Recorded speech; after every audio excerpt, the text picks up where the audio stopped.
I would say the two main reasons, one was personal with respect to my own life, and one professional as a psychotherapist.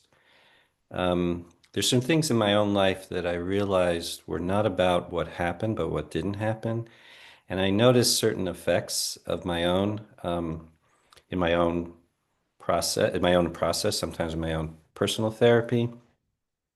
And I had these experiences, but I didn't really understand them. So I didn't quite understand what the effects might have been, not just at the times these things happened, but, or didn't happen, I should say, but also longer term.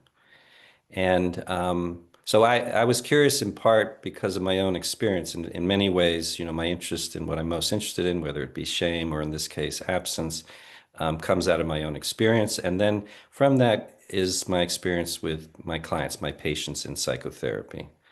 Um, the people I'm talking about that have experienced absence, they don't usually report it. They don't say, "Oh, I missed out on this," or "I needed more of that." They can, if they've had histories of abuse of any kind, whether it be physical or emotional or sexual abuse, they can report those usually. Sometimes people don't remember, and then sometimes in the course of therapy, things are remembered, but they can't tell you about what didn't happen, or they don't even recognize the importance of it. So I've had people I've worked with, and their experience is, let's say they come from a family where there wasn't a lot of warmth between the family members, or there wasn't a lot of, or any regard, like they maybe would come home, but no one would notice that they just came home from school, or ask them about their day, or ask them how they were doing. Or there was a kind of emotional flatness, a lack of emotional aliveness or reciprocity.